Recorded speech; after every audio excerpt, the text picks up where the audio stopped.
Hello students, welcome to Punjab Success Mantra. आज के session में मैं आपके साथ वो क्वेश्चन डिस्कस करूंगी जो आपके हेड कांस्टेबल के एग्जाम में आए थे। रीजनिंग के 50 क्वेश्चन जो कि पेपर 2 में थे, वो डिस्कशन आज आपकी रहेगी। और अगर मैं ओवरऑल लेवल बोलूं तो देखिए, वैसे तो सब इंस्पेक्टर और कांस्टेबल का लेवल बहुत आसान था, इसका भी लेवल आसान ही था, बट कंपैरेटिवली अगर हम देखें, आपका कांस्टेबल और आपका जो सब इंस्पेक्टर का पेपर हुआ था उससे थोड़ा सा ऊपर था, बट अदरवाइज डिफिकल्ट तो ये भी नहीं आया आपका। तो चलिए शुरू करते हैं। जैसे कि 50 क्वेश्चन हमने आज डिस्कस करने हैं, तो आपके सामने है पहला क्वेश्चन जो एग्जाम में आया है, जिसमें कि आप देख सकते हैं कि एनालॉजी का क्वेश्चन है। In the following question select the odd letter या letters from the given alternative. आपको ऑप्शंस गिवन है, ठीक है। आपको यहाँ पे देखना है कि रूल क्या है। देखो, अगर आप पोजीशन देखो, जैसे कि जे होता है 5, ओ होता है जे होता है 10, ओ होता है 15, +5, ओ से वाई कैसे आएगा +10, और वाई से क्यू कैसे आएगा, देखिए +18 करके। ये रूल बना ए में, ठीक है। बट अगर आप बी में देखो अगर आप बी में देखते हो ये वाला रूल ही नहीं बन रहा। हाँ, सी में देखो S19 और आगे X24, वही +5, X से H आ रहा है +10 करके, और H से Z आ रहा है +18 करके। तो बाकी सब में ये रूल फॉलो हो रहा है एक्सेप्ट आपका ऑप्शन नंबर बी। बी में +5, +10, +18 का रूल नहीं फॉलो हो रहा, और इसे थोड़ा सा कैलकुलेशन रही है इस बार रीजनिंग में, बट फिर भी मुश्किल तो नहीं था। देखिए, बी ऑप्शन इसका आंसर होगा करेक्ट। किस रूल से? +5, +10, +18, जो कि बाकी ऑप्शन में फॉलो हो रहा है एक्सेप्ट बी। चलिए आगे बढ़ेंगे सेकंड क्वेश्चन की तरफ। ये भी आप देख सकते हैं, ये तो आसान था बहुत, क्योंकि इसमें बस पेयर लिखे हुए हैं। जैसे कि देखिए, सी का पेयर होता है एक्स का, वाई का पेयर होता है बी का, एल का पेयर ओ का, एस का पेयर एच का।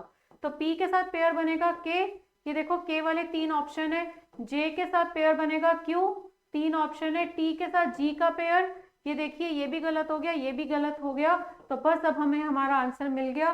सिंपल सा रूल था, जो आपके वो पेयर होते हैं ना जिनकी पोजीशंस का सम 27 होता है, उस रूल से आपका आंसर आ रहा है इसका ऑप्शन नंबर बी। चलिए आगे बढ़ेंगे थर्ड क्वेश्चन की तरफ। थर्ड क्वेश्चन आपका जो है वो कोडिंग डिकोडिंग का रहा। ओके, चलिए थर्ड क्वेश्चन में आप देखिए, उसने आपको दिया है कि in a certain code language sentences दिए हैं, दे और टू का कोड पूछ रहा है। तो सबसे पहले अगर मैं दे को ढूंढूं, दे कहाँ पे है? दे आपको दिया हुआ है, देखिए to us they won and they fought well, दोनों में। तो अगर आप इसमें और इसमें कॉमन देखते हैं क्या आ रहा है, देखो वायल दोनों में कॉमन है, जीएल तो कॉमन नहीं आ रहा ना, एलटी आ रहा है। तो आपके आंसर में वायल होना चाहिए, क्योंकि दे का कोड हमें समझ आ गया वायल है। इसमें नहीं है वायल, इसमें नहीं है, इसमें नहीं है, तो इतने से ही आंसर आ रहा है ऑप्शन नंबर सी। देखो, आपको पूरा कंसेप्ट सिलेबस आप लोगों ने कर रखा है, तभी आप एग्जाम में अपीयर हुए हैं, ठीक है। आंसर की आपके पास है। इन सेशंस का मेन मोटिव है आपको ये बताना कि आप जब पेपर में इस क्वेश्चन को देख रहे थे, आपने इसको करना कैसे था। आप कंपेयर करिए कि आपने कैसे किया और हम कैसे बता रहे हैं। अब कईयों ने हो सकता है पूरा टाइम वेस्ट किया हो, बट हम आपको इन सेशंस में मेनली ये बताना चाह रहे हैं कि पेपर में जब इन क्वेश्चंस को आप फेस करते हैं, एक तो आपको अगर कोई क्वेश्चन आपका सॉल्व नहीं हुआ तो पता लग जाएगा कि रूल क्या लगा, और दूसरा टेक्निक हम बताना चाह रहे हैं कि शॉर्टकट टेक्निक से एक क्वेश्चन हमने किस तरह से सॉल्व करना था पेपर में। तो ये देख सकते हैं, आपको टू को बिना सॉल्व किए आपको पता लग रहा है सिर्फ वायल की हेल्प से कि इसका आंसर क्या है, ऑप्शन नंबर सी। चलिए आगे बढ़ते हैं फोर्थ क्वेश्चन की तरफ। फोर्थ आपका है ब्लड रिलेशन का। ओके, अब देखो उसने यहाँ पूछा कि how is E related to B. आपको यहाँ पे इंफॉर्मेशन दी हुई है यहाँ पे कि ए से लेके एफ तक का डायग्राम बना हुआ है, पर उसने तो ई और बी का ही रिलेशन पूछा है ना, तो आगे पीछे का सॉल्व करने की जरूरत नहीं है। अच्छा, एक और बात मैं आपको यहाँ बताना चाहूंगी। चलो, ओके, हाँ, अब देखिए,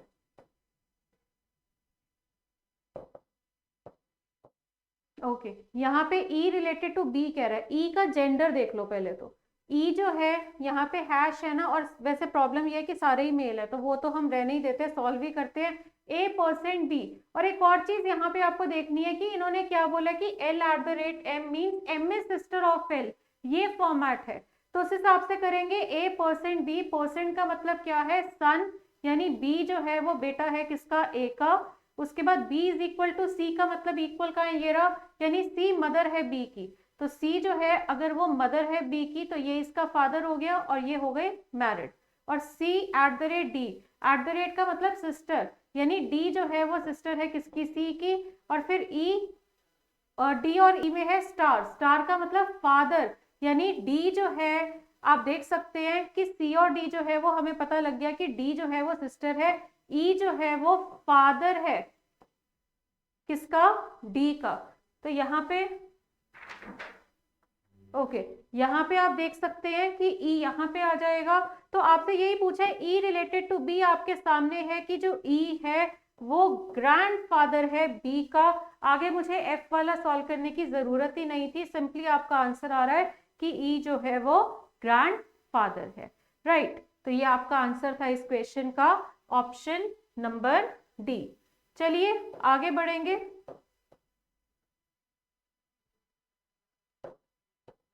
फिफ्थ क्वेश्चन की तरफ, ये भी आपका ब्लड रिलेशन का है, आप देख सकते हैं, ठीक है। यहां पर उसने आपको, हाँ जी, यहाँ पर उसने आपको जो दिया है ये इंफॉर्मेशन, इसमें भी आपको अगर इसका डायग्राम बनाना है तो आप ऐसे ही देख लो कि इसमें तो बिल्कुल सीधा है, जैसे कि ए फादर है, डी ब्रदर है, ई आंट है, तो ए डिवाइडेड बाय बी। हाँ जी, डिवाइड का मतलब क्या है ये देखिए, डिवाइड मतलब मदर, यानी ए मदर है किसकी, बी की। क्लियर। बी प्लस सी, प्लस का मतलब है बी ब्रदर है किसका, सी का, ठीक है। सी इक्वल डी, इक्वल का मतलब सी सन है, सी सन है किसका, डी का, तो डी इसका हस्बैंड हो गया। और डी प्लस ई, प्लस का मतलब क्या है, डी ब्रदर है किसका, ई का, और ई मल्टीप्लाई एफ मतलब ई जो है वो फादर है किसका, एफ का। तो ये आपका डायग्राम बन रहा है। तो देखो A is father of C गलत है, D is brother of B गलत है, E is aunt of, aunt नहीं, ये तो बिल्कुल ही गलत है। तो आप देख सकते हैं उस हिसाब से आपका जो आंसर है एक ही बचता है वैसे तो, D is uncle of F, बिल्कुल सही है, डी जो है वो अंकल प्रूव हो रहा है। तो इस क्वेश्चन का आंसर था ऑप्शन नंबर डी। आप सोल्यूशन देख के बता सकते हैं कि इसका सही जवाब है ऑप्शन नंबर डी। चलिए आगे बढ़ेंगे नेक्स्ट क्वेश्चन की तरफ। हाँ जी,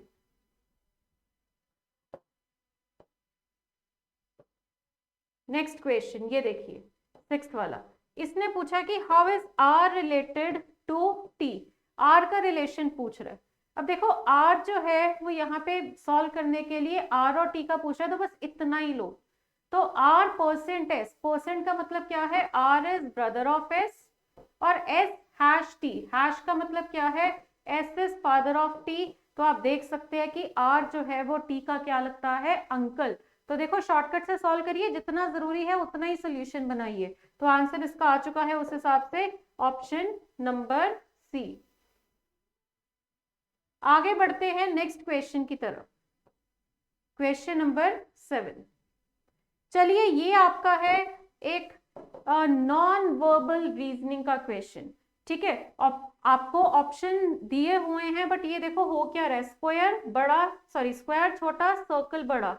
तो ये देखो यहाँ पे क्या हुआ, सर्कल बीच में आ गया और बाहर वाला अंदर हो गया, अंदर वाला बाहर हो गया, एरो ऑपोजिट हो गए। तो ये सर्कल अंदर है, बाहर जाएगा, सर्कल बाहर और ये अंदर, है ना। तो ये चीज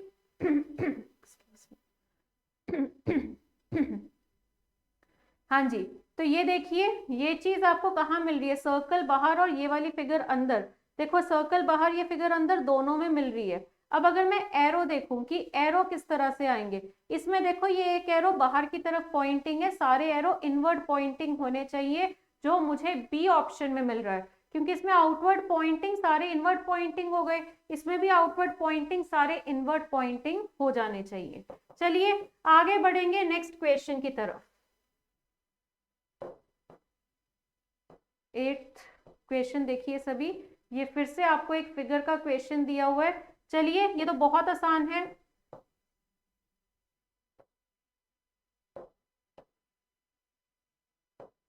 हाँ जी, ओके। चलिए 8 देखिए सारे, ये आपको क्या दे रहा है, देखो ये ट्राइंगल जो है ये ऐसे रोटेट हो गया, मतलब जो ऐसे था वो ऐसे हो गया, यानी 45 डिग्री क्लॉकवाइज रोटेशन है। तो इस तरह की रोटेशन तो आपको कहाँ मिल रही है, देखो ये तो दोनों ही स्क्वायर है, गलत है, ये बिल्कुल उसी तरह से रोटेट हो रहा है। और ये दोनों ट्राइंगल देखो बीच में बेस इनका ऑपोजिट है ना, और इसमें बेस पैरेलल हो गया, इसमें देखो बेस ऑपोजिट है पैरेलल हो गया, तो बी ऑप्शन बिल्कुल सही है, बिल्कुल आपके क्वेश्चन फिगर वाला ही रूल यहाँ पर फॉलो हो रहा है। तो आंसर उस हिसाब से होगा इसका ऑप्शन नंबर बी। चलिए आगे बढ़ेंगे नेक्स्ट क्वेश्चन की तरफ। हाँ जी, 9th आपका वेन डायग्राम का है, बहुत आसान है, वेन डायग्राम बहुत आया है इस बार और बहुत स्कोरिंग रहा है आपके पेपर में। उसने बोला आपको कि how many pen are neither stationery nor pencil, neither pen जो स्टेशनरी भी नहीं है, ठीक है, और पेंसिल भी नहीं है, स्टेशनरी से बाहर पेंसिल से बाहर सिर्फ एक, ये 16 आ रहा है, जिस वजह से इसका आंसर होगा ऑप्शन नंबर ए। चलिए आगे बढ़ेंगे 10th क्वेश्चन की तरफ। देखिए बहुत स्पीड से सॉल्व हो रहे हैं, क्वेश्चन मुश्किल नहीं है, सिलोगिज्म आपके सामने है, इतना ज्यादा आसान क्वेश्चन आया सिलोगिज्म का हेड कांस्टेबल में। आपको कह रहे हैं some L are M, some M are N और ऑल एन आर ओ, ठीक है, तो some L are O doubtful, गलत हो गया, सम ओ आर एन सही है, no M is O impossible. तो आप देख सकते हैं कि इसमें सिर्फ आपका अगर कोई सही हो रहा है तो वो है कंक्लूजन नंबर 2, तो इसका आंसर होगा उस हिसाब से ऑप्शन नंबर बी, क्योंकि इनमें अगर आप देखो इन सारों में आपका जो सही है वो सिर्फ सेकंड है, तो आंसर होगा option number B, only conclusion 2 follows. Clear? चलिए आगे बढ़ेंगे नेक्स्ट क्वेश्चन की तरफ। हाँ जी, ये अब आपकी सीरीज है, सीरीज अच्छी खासी आई है इस बार पेपर में, अल्फाबेटिकल सीरीज आप देख सकते हैं। देखो इसमें सबकी स्टार्टिंग में पी है ना, सबकी शुरुआत आप देख सकते हैं क्या है, पी की।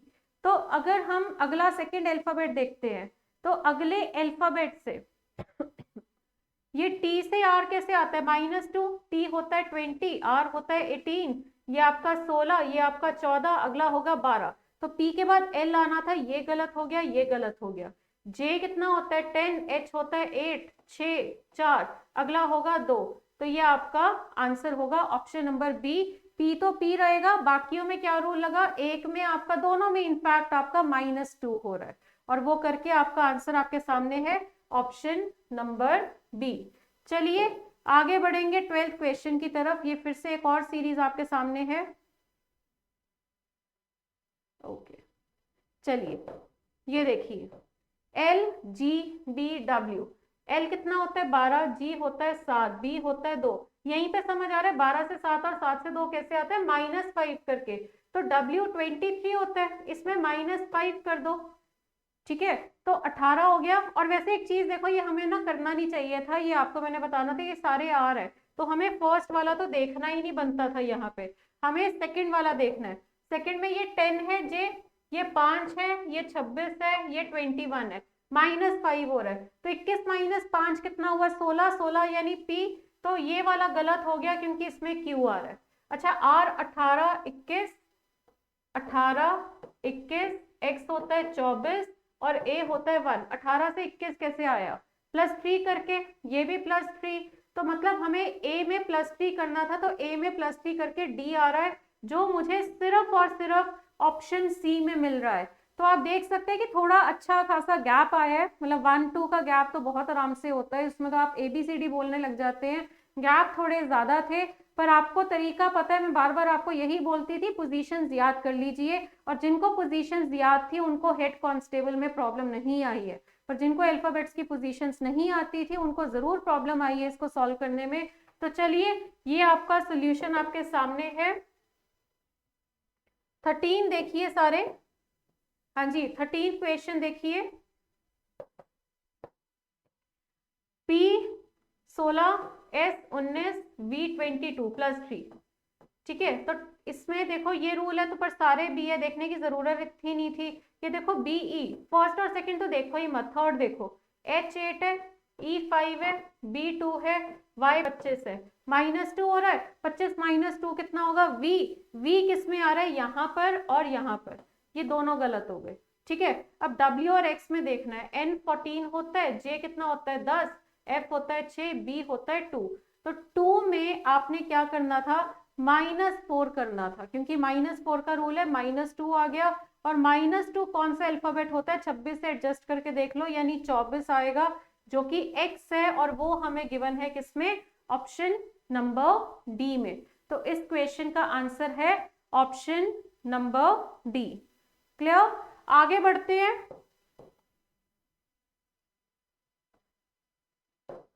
हाँ जी, नेक्स्ट क्वेश्चन देखिए सभी, अगला भी आपका सीरीज है नंबर की, सॉरी अल्फाबेट्स की।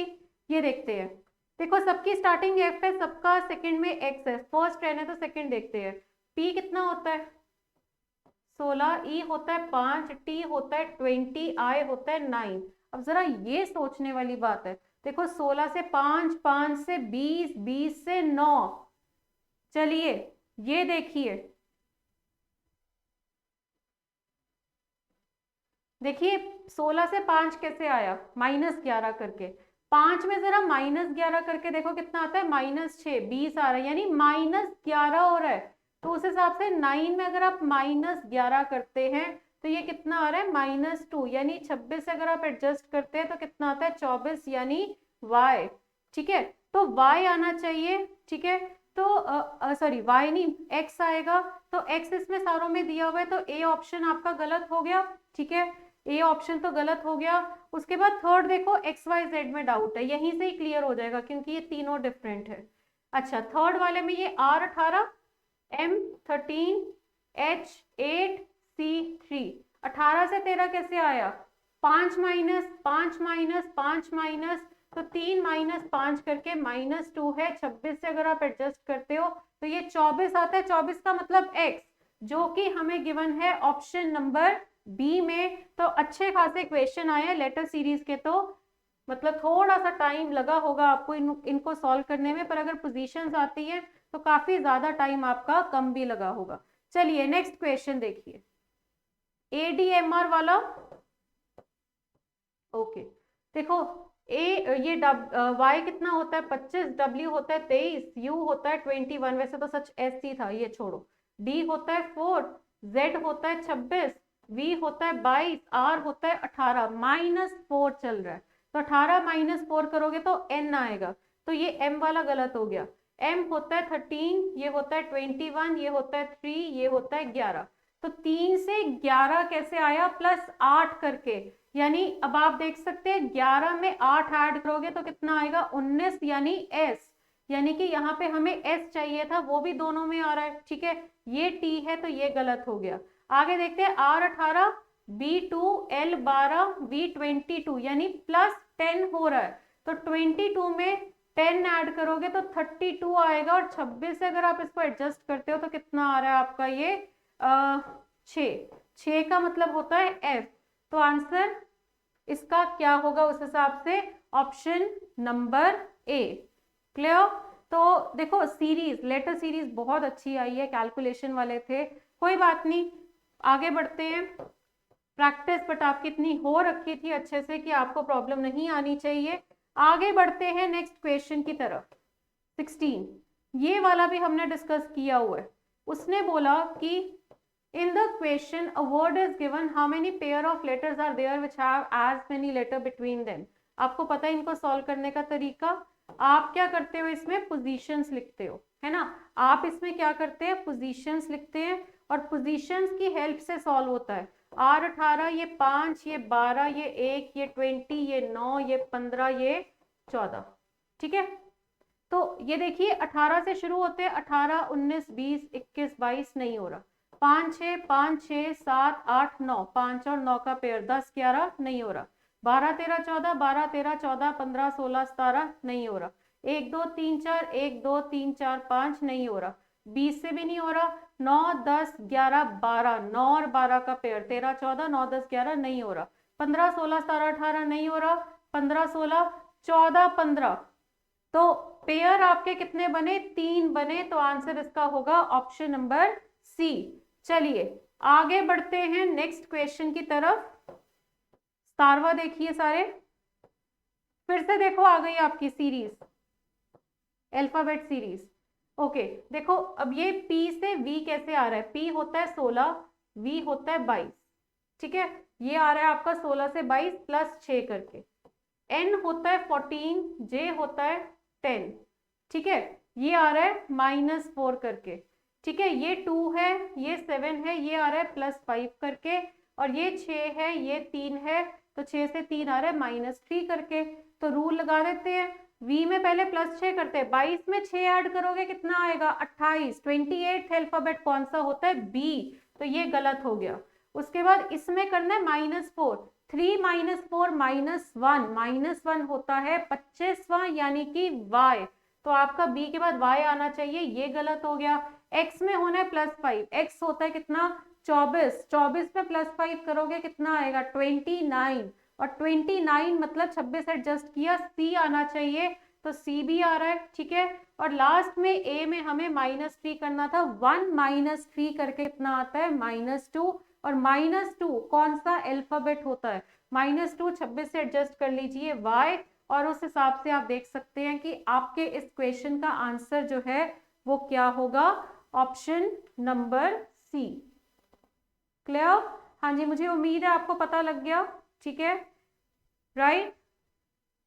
क्योंकि एक सेकेंड, सॉरी, ये देखो ये A है ना, A में हमें क्या करना था, यहाँ पे 6 से 3, हाँ A में हमें करना था -3, ठीक है, -3 -2 करके आया, 26 से एडजस्ट करते हो तो 24 आता है, 24 यानी आपका आंसर होगा ऑप्शन नंबर D, क्योंकि X आएगा ना कि Y। मुझे लग ही रहा था कुछ गड़बड़ हुई है, यहाँ पे आपका 25 नहीं 24 आना था, तो आपका आंसर है ऑप्शन नंबर D। चलिए आगे बढ़ेंगे, ये तो बहुत आसान है, ये तो वही इज कॉल्ड वाला क्वेश्चन है। आपको वो कह रहा है कि if December is called keys, keys is called October, October is called cap, cap is called August, August is called June, तो क्रिसमस कब सेलिब्रेट होता है दिसंबर में, और दिसंबर इज कॉल्ड कीज, तो आंसर इसका था आपका ऑप्शन नंबर D यानी कि कीज, ठीक है, इसका आंसर था ऑप्शन नंबर D यानी कि कीज। चलिए आगे बढ़ेंगे नेक्स्ट क्वेश्चन की तरफ। 19वां देखिए, ये भी काफी अच्छा है, आपको उसने 19वें क्वेश्चन में क्या दिया है, in a certain code language real is coded as 299, ठीक है, और फिर उसने दिया कि प्लस इज रिटन एज 1120, ये आपको देखना था किस तरह से सॉल्व हो रहा है। हाँ जी, इनकी पोजीशंस अगर आप लिखते हो, क्योंकि पोजीशन वाला काम तो होना ही होना था यहाँ पे, है ना, पोजीशन वाला काम तो श्योर था कि होगा, ठीक है, तो उस हिसाब से अगर आप देखो पोजीशन से इंटू 8 + 11 अगर आप करते हो, जैसे कि 18, ये 5, ये आपका A होता है कितना 1, ये होता है 12, ठीक है, तो इंटू 8 + 11 अगर आप करते हो तो आपका आंसर कितना आ रहा है, ये 299, ठीक है, सिंपल इंटू 8 + 11 करके, ठीक है। तो उसी हिसाब से अगर आप प्लस को सॉल्व करते हो तो प्लस में अगर आप पोजीशंस लिखते हो, क्योंकि ये इनको ऐड करके 36 आ रहा है ना, 36 इंटू 8 + 11, P 16, L 12, ये 21, ये 19, ठीक है, आपने यहाँ पे भी वही रूल लगा देना था, ठीक है, उसी तरह से आपने सॉल्व कर देना था इन सबको ऐड करके, और उस हिसाब से आपका आंसर आ रहा है ऑप्शन नंबर D। चलिए आगे बढ़ते हैं,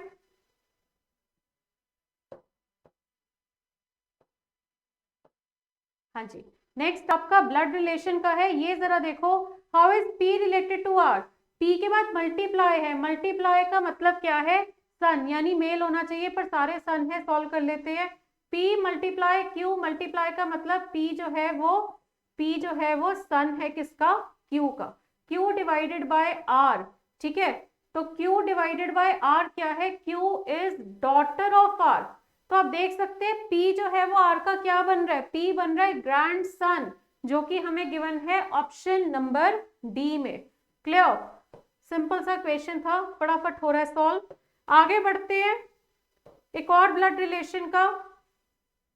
चलिए, उसने पूछा कि how is R related to T, तो R कहाँ पे है, ये रहा, टी कहाँ पे है, ये रहा। R equal to S, R is husband of S, ठीक है। एस स्टार टी, स्टार का मतलब क्या है, S is daughter of T, तो आर जो है वो टी का क्या लगता है, सन इन लॉ। जितना पूछे उतना सॉल्व करो, तो सन इन लॉ आपका आंसर होगा, यानी ऑप्शन नंबर बी। क्लियर। आगे बढ़ते हैं नेक्स्ट क्वेश्चन की तरफ। हाँ जी, फिर से ब्लड रिलेशन। अब ये देखो, इसमें आप लोगों ने अच्छा खासा टाइम वेस्ट किया होगा, जबकि क्वेश्चन बहुत सिंपल था। उसने पूछा कौन सा एक्सप्रेशन रिप्रेजेंट करे सी को वाई। फर्स्ट में देखो सी के बाद मल्टीप्लाई है, ऊपर देखो मल्टीप्लाई का मतलब क्या है, मल्टीप्लाई तो ब्रदर है, तो सी अगर डी का ब्रदर है तो सी अगर मेल है तो वो वाइफ तो हो ही नहीं सकती। ऑप्शन नंबर ए आपका गलत हो गया, ठीक है। आगे बढ़ते हैं, सेकंड ऑप्शन में सी के बाद प्लस है, ठीक है। सी के बाद अगर प्लस है, प्लस का मतलब है सन, यानी ऑप्शन नंबर बी भी गलत हो गया। अगर सी सन है डी का तो वो फीमेल ही नहीं हो सकती। आगे बढ़ते हैं सी ऑप्शन की तरफ, सी और डी की तरफ। सी के बाद मल्टीप्लाई, मल्टीप्लाई का मतलब फिर से ब्रदर, तो आपका सी ऑप्शन भी गलत हो गया, ठीक है। डी ऑप्शन में सी के बाद इक्वल है, इक्वल का मतलब मदर है, तो सिर्फ डी ऑप्शन में ये फीमेल प्रूव हो रही है, बाकी सब में मेल है। तो बस कुछ सॉल्व करना ही नहीं था, आप में से कहीं तो लग गए होंगे इसको सॉल्व करना, पूरा ड्रॉ कर करके। कोई जरूरत नहीं थी ये सब करने की, सिर्फ जेंडर मैच करने से आपका आंसर आ रहा था, ऑप्शन नंबर डी। चलो आगे बढ़ेंगे। हाँ जी, डायरेक्शन का तो बहुत ही ज्यादा आसान क्वेश्चन दिया इन्होंने। From point A Rohit walks towards the north, ठीक है। रोहित जो है वो नॉर्थ जा रहा है, मनीष वॉक कर रहा है वेस्ट। सॉरी, ये मैंने गलत बनाया। हाँ जी, एक पॉइंट है जहां से रोहित जा रहा है नॉर्थ की तरफ, ठीक है। रोहित अगर नॉर्थ की तरफ जा रहा है तो मनीष जा रहा है वेस्ट की तरफ, ठीक है। तो उसने पूछा कि रोहित कहाँ पे है, फ्रॉम मनीष। तो मनीष को अगर आप सेंटर ले लेते हैं तो रोहित इस तरफ है, जो कि कौन सी डायरेक्शन है, नॉर्थ ईस्ट, जो कि हमें गिवन है ऑप्शन नंबर ए में। तो आप देख सकते हैं कि इसका आंसर क्या आ रहा है, ऑप्शन नंबर ए। चलिए आगे बढ़ेंगे, 24th। ये अच्छा क्वेश्चन था।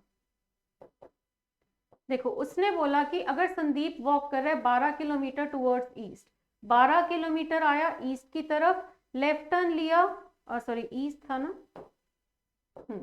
12 किलोमीटर आया ईस्ट की तरफ, ठीक है, और लेफ्ट टर्न लिया और चला 8 किलोमीटर, तो कौन सी करेक्ट है। अगर आप फर्स्ट देखो, वो कह रहे हैं कि अगर वो लेफ्ट टर्न लेता है और 6 किलोमीटर चलता है तो वो स्टार्टिंग पॉइंट से 10 किलोमीटर की दूरी पे है, जो बिल्कुल सही है। और वो कहाँ पे, south west of finishing point, south west of finishing point, तो ये देखो साउथ वेस्ट ही बन रहा है। और अगर आप इसको पूरा ट्राइंगल बनाते हैं तो ये देखो, ये आपका पूरा ये 8 है, बेस 6 है, तो परपेंडिकुलर 10 ही तो आता है, तो पहला तो बिल्कुल सही आ रहा है।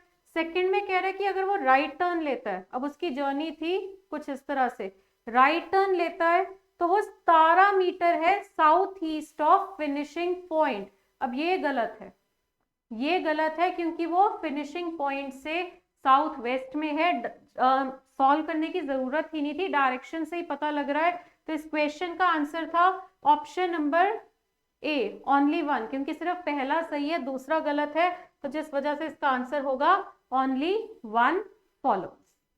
आगे बढ़ते हैं,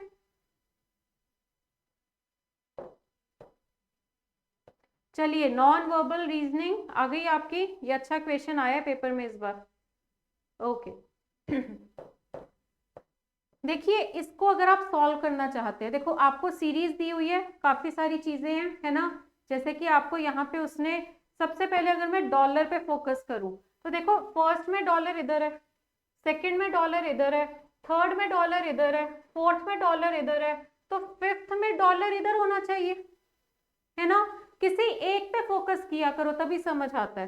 तो ये देखो यहाँ पे ये एफ आ रहा है, ये तो गलत हो गया, बाकी सब में डॉलर आ रहा है, ठीक है। तो आप देख सकते हैं कि डॉलर की मदद से मेरा कम से कम एक ऑप्शन तो खत्म हो गया। अब किस पे फोकस करें, चलो बी पे करते हैं।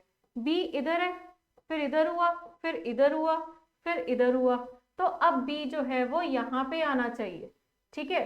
तो आप क्योंकि डॉलर और बी जो है उस हिसाब से आप देखो बीच में आना चाहिए, इसके बीच में तो हैश है, गलत, इन दोनों में आपका बी जो है वो आ रहा है। ठीक है। आगे अब हम अगर एट द रेट को देखें, कोई भी देख लो, मैं चलो एट द रेट देखती हूँ, इधर है इधर है, मतलब सेम है, फिर इधर आया फिर इधर रहा, तो मतलब पहले वो यहाँ पे रहा 2 बार, फिर यहाँ पे रहा 2 बार, तो उस हिसाब से देखो अब यहाँ पे तो नहीं रहेगा ना एट द रेट, तो ये वाला देखो यहाँ पे हमने एट द रेट को इधर पहुंचा दिया, तो हमें हमारा आंसर अब कहाँ जाएगा ये नहीं समझ आ रहा, पर इतना तो समझ आ रहा है ना कि एट द रेट यहाँ नहीं रहेगा, तो उस हिसाब से देखो यहाँ तो एट द रेट आ नहीं सकता, आपका आंसर था ऑप्शन नंबर डी। और ये चीजें मैंने आपको मैराथन में भी बताई है, इस तरह के क्वेश्चन में पूरा क्वेश्चन मत उठाया करो, उसके हिस्से पकड़ो और फिर सॉल्व करो। तो चलिए ये वाला आपका सॉल्व हो गया, आगे बढ़ेंगे 26 की तरफ। ये तो आसान है, हाँ जी।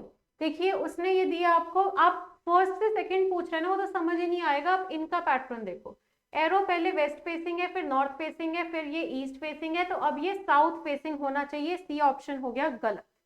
ठीक है, बाकी सारे एक जैसे, सिर्फ सर्कल समझ आएगा, सर्कल पहले आपका इधर है, ठीक है, ओके ओके सॉरी, इसका नेक्स्ट नहीं था ना, उसका नेक्स्ट था, तो जरा आप ये देखिए उस हिसाब से कि आपका जो टर्न है वो क्लॉकवाइज डायरेक्शन में है, तो इसके बाद नीचे साउथ फेसिंग, वैसे तो साउथ फेसिंग ही होएगा, तो ये गलत हो गया। अच्छा सर्कल देखो इधर है, अगले में सर्कल इधर आ गया, अगले में सर्कल इधर आ गया, ये भी क्लॉकवाइज डायरेक्शन है, तो इसमें अगर सर्कल यहाँ पे है तो नेक्स्ट आपका सर्कल इधर आना चाहिए, जो आपका बी ऑप्शन में हो रहा है, क्लॉकवाइज टर्न्स थे एरो का भी और सर्कल का भी, जिससे कि आपका आंसर बन रहा है ऑप्शन नंबर बी। चलिए आगे बढ़ेंगे नेक्स्ट क्वेश्चन की तरफ। हाँ जी, नेक्स्ट अब आपका फिर से वही है, verbal non verbal reasoning, 4 arrow 5 arrow 6 arrow, अगले में कितने होंगे 7 एरोस, खुद समझ आ रहा है काउंटिंग करके, इसमें 1 2 3 4 5 6 गलत, 1 2 3 4 5 गलत, 1 2 3 4 5 6 7 हो सकता है, 1 2 3 4 5 6 गलत, काउंटिंग से ही हो रहा है, कौन सा एरो किधर है किधर नहीं है मैटर ही नहीं कर रहा, गिन के ही पता लग रहा है, पहले में 4 एरो थे, अगले में 5, अगले में 6 और उससे अगले में आपके 7, तो आपका आंसर आ चुका है इसका ऑप्शन नंबर सी। चलिए आगे बढ़ेंगे,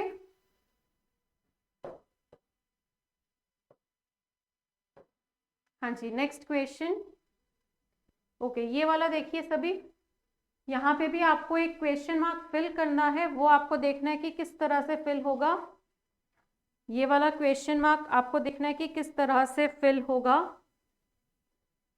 देखिए सबसे पहले तो ये सी और मल्टीप्लाई आपस में बदले, ये सी इधर आ गया, ये एरो इधर आ गया है ना, आगे देखो इधर से इधर क्या हुआ, या फिर सी देखो पहले इधर था फिर इधर था फिर इधर आया सी, है ना, ये देखो यहाँ पे आ गया फिर सी इधर चला गया, तो अब उस हिसाब से अगर आप नेक्स्ट में देखो सी किधर जाएगा, ये ऊपर जाना चाहिए, और ये सब में आ रहा है, ये गलत हो गया।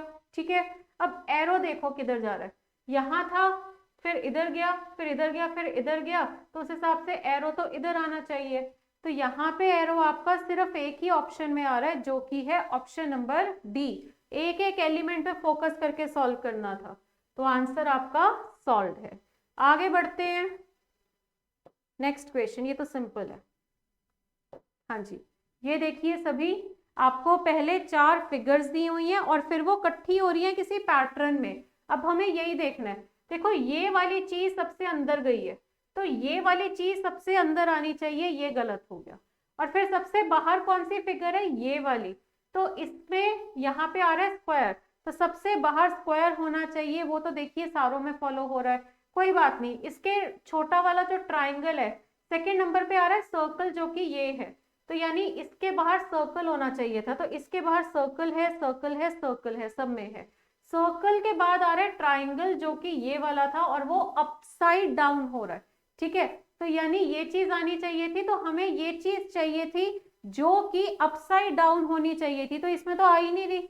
ठीक है, अगर आप देखो यहाँ पे आपकी जो है चीज वो अपसाइड डाउन चाहिए थी, है ना, अपसाइड डाउन अगर आप देखो तो वो सिर्फ आपको ये अपसाइड डाउन इसमें होती दिख रही है, ये तो बिल्कुल सीधी है, क्योंकि ये ट्राइंगल अपसाइड डाउन होके आया है, तो आंसर आपका उस हिसाब से क्या होगा, option number B.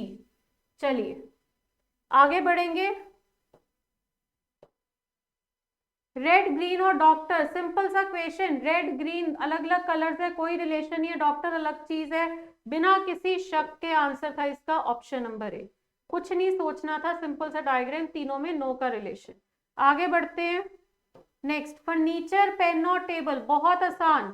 Furniture pen और टेबल, टेबल फर्नीचर में आती है, पेन दोनों से अलग है, जो कि रिलेशन मुझे बी ऑप्शन में दिख रहा है। यहाँ पे ये आपका टेबल है, ये फर्नीचर है, ये पेन है, तो ये आपका सॉल्व हो गया, आंसर इसका ऑप्शन नंबर बी।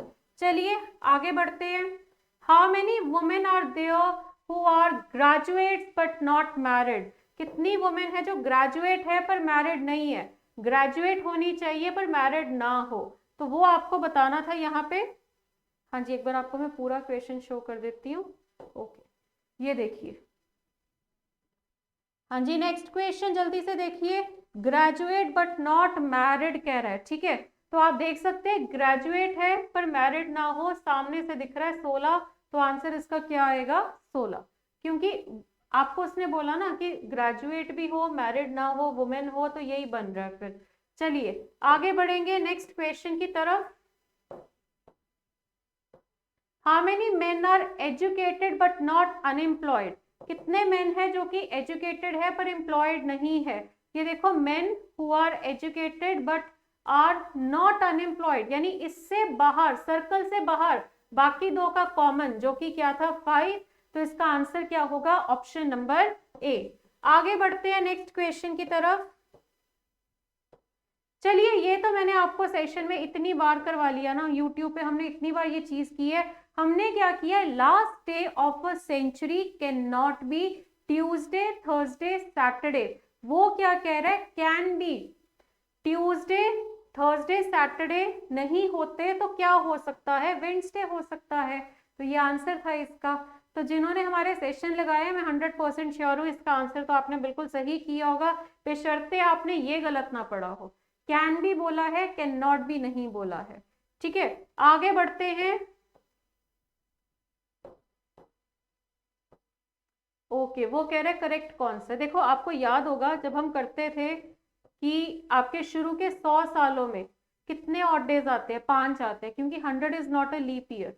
अगले मतलब अगले 100 सालों में, जैसे कि आपके ये मैं बात कर रही हूँ 0 to 100, 101 से लेके 200 तक आपके कितने होते थे 5, फिर 201 से लेके 300 तक ये भी आपके कितने होते थे 5, और 301 से लेकर 400 तक आपके होते थे 6। तो इसका मतलब, और इसमें आपको याद होगा कि ये पूरा 21 हो जाता है, तो 400 सालों में 0 ऑड डे आते थे। अब आप एक चीज देखिए कि ये 500 कह रहा है, तो आप देखो यहां तक अगर 0 हो गया तो वापस से चलेगा, तो यानी 5 ऑड डेज, बिल्कुल सही है। There are 4 Tuesday in December 1989, calculate करके देख लोगे तो 4 ट्यूसडे ही आ रहे हैं, देखो 4 तो आने ही आने हैं, 5वां ट्यूसडे आ रहा है कि नहीं आ रहा है वो आपको 1 दिसंबर 1989 कैलकुलेट करके देख लो, और अगर उस कैलकुलेशन से आपको पता लग जाएगा कितनी बार ट्यूसडे आ रहा है, तो असल में 4 बार ही ट्यूसडे आ रहा है, तो इसका आंसर होगा ऑप्शन नंबर सी। दोनों के दोनों बिल्कुल सही है, अच्छा क्वेश्चन था ये भी आपका, थोड़ा मतलब सॉल्व करके देखने वाला था। आगे बढ़ते हैं नेक्स्ट क्वेश्चन की तरफ। 36, on which of the following date was Sunday, बहुत सही किया।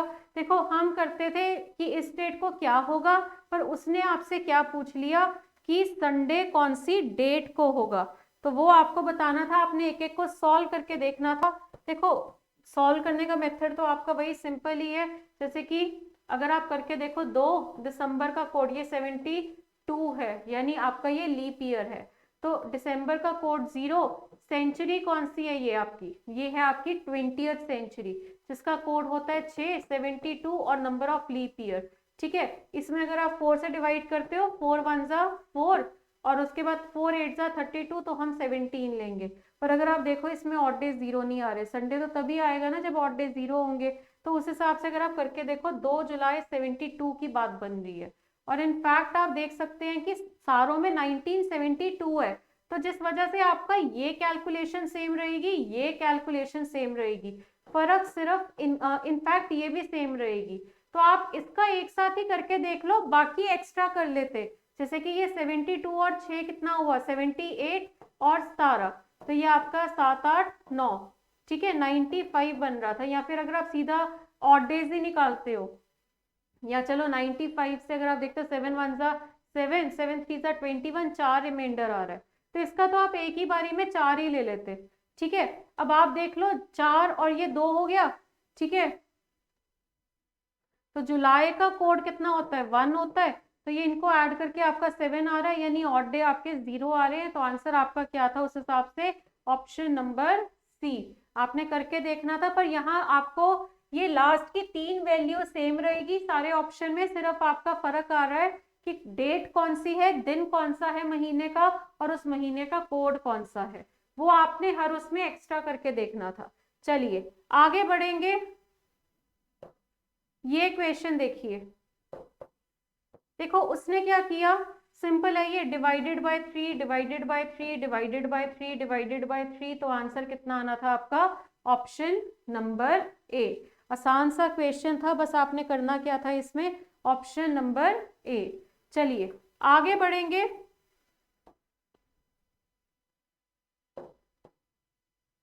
1 6 13 और 22, इसमें पहले +5 हो रहा है, ठीक है। 6 से 13 कैसे आ रहा है, +7 करके, फिर आगे 9 करके, फिर +11, तो 22 में 11 जोड़ना था। आंसर आपका था ऑप्शन नंबर बी। ये मुझे नहीं लगता किसी ने छोड़ा भी होगा, बहुत सिंपल क्वेश्चन था। चलिए आगे बढ़ेंगे नेक्स्ट क्वेश्चन की तरफ।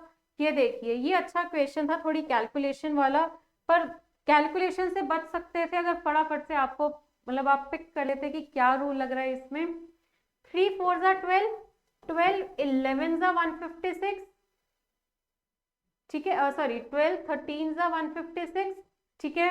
तो हो क्या रहा है, 3 का अगला नंबर मल्टीप्लाई हुआ, 12 का अगला नंबर मल्टीप्लाई हुआ, तो 156 इंटू 157, ठीक है। या फिर आप ये भी देख सकते थे कि जैसे 3 का स्क्वायर होता है 9, 3 का स्क्वायर +3, फिर 12 का स्क्वायर 144 +12, फिर 156 के स्क्वायर में 156 ऐड किया, तो जैसे मर्जी करिए, तो आपका आंसर जो है वो इस हिसाब से कितना आ रहा है, ऑप्शन नंबर बी।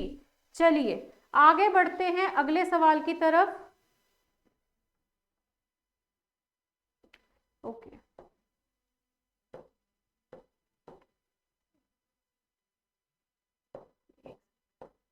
हाँ जी, चलिए नेक्स्ट क्वेश्चन देखिए सारे।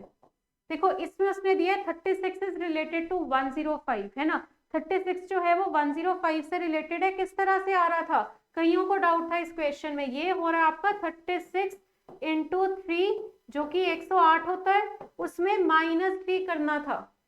इसी तरह से 69 में इंटू 3 -3 करना था आपको, तो जिसके हिसाब से 69 इंटू 3 -3 करके आपका आंसर आ रहा था 204, ठीक है। इसका आंसर आपका आ रहा था कितना, 204।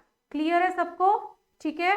इंटू 3 -3 का रूल था, ये 207 -3 204। चलिए आगे बढ़ते हैं नेक्स्ट क्वेश्चन की तरफ। ये देखिए, ये अब देखो, आपने देखा इस बार जो पेपर हुए हैं ना, उन्होंने 2 2 3 3 क्वेश्चन सेम लॉजिक वाले दिए हैं। ये भी वैसा ही लॉजिक है, तो जिसको पहला समझ आ गया अगला भी समझ ही जाएंगे। ये क्या हो रहा है आपका, 156 से आपसे क्या मांग रहा है वो, 314, ठीक है। ये किस तरह से आएगा आपका, ये इंटू 2 + 2 करके, 156 में इंटू 2 करना था आपका 312, और उसमें +2 करना था 314, तो उसी हिसाब से 214 का इंटू 2, 4 2 जा 2 1 जा 2 2 2 जा 4, और उसमें करना था आपको क्या, +2, ठीक है। तो आप असल में एक चीज देखिए, इसमें इन्होंने किया क्या, इसमें इन्होंने जो रूल लगाए ना, जैसे कि आपका 214, ओके, हाँ 214, ठीक है। तो ये मैंने 2 2 4 करना था, 4 2 8 +2 4 30, तो आंसर आपका था ऑप्शन नंबर सी। क्लियर, पिछले में भी उन्होंने ऐसा सा ही रूल दिया, अगले में भी ऐसा सा ही रूल दिया, इंटू 2 करके आगे आपने +2 किया, पिछले में आपका मेरे ख्याल से 3 था, तो दोनों रूल सेम लॉजिक जैसे ही थे। आगे बढ़ते हैं नेक्स्ट क्वेश्चन की तरफ। हाँ जी, ये देखिए, चलिए 9 इज रिलेटेड टू 726। 9 और 726 कैसे रिलेटेड है तो ये देख लो जरा, ये भी आसान है। 9 का क्यूब 729 -3, और उसी हिसाब से यहाँ पे आपको क्या करना था 12 का, यहाँ पे भी आपको क्या करना था 12 का क्यूब -3। ठीक है, अगर आप यहाँ पे 12 का क्यूब करते हैं तो आपका कितना आता है, ये देखिए 1728 आता है। ठीक है, 1728 में -3 करते हो तो आंसर कितना आ रहा है आपका 1725। क्लियर, अच्छा क्वेश्चन था ये भी आपका। चलिए आगे बढ़ते हैं। 44, ये बच्चों को डाउट था, ये कई बच्चों ने बोला था इसका बता दो। तो ये देखो एक्चुअली पता है क्या हुआ यहाँ पे, अगर आप 18 + 6 करते हो 24 आ रहा है, और 24 - 16 करते हो, ठीक है, तो कितना आ रहा है 8। अगर आप 15 + 34 करते हैं 49 - 43 करते हो तो कितना आ रहा है 6। तो असल में इन दोनों को ऐड करके नीचे वाला नंबर माइनस होना था, तो 18 + 25 करो 43 में -9 अगर आप करते हो, 43 में अगर आप -9 करते हो तो आंसर आपका कितना आना था, ऑप्शन नंबर बी। तो ये रूल था इस क्वेश्चन में। चलिए आगे बढ़ेंगे नेक्स्ट क्वेश्चन की तरफ। ये देखिए ये तो आसान था, ये आपका रीजनिंग का आखिरी क्वेश्चन है जो पेपर में आया है। चलिए ये सारे देखो ये परफेक्ट स्क्वायर है, ध्यान दीजिए।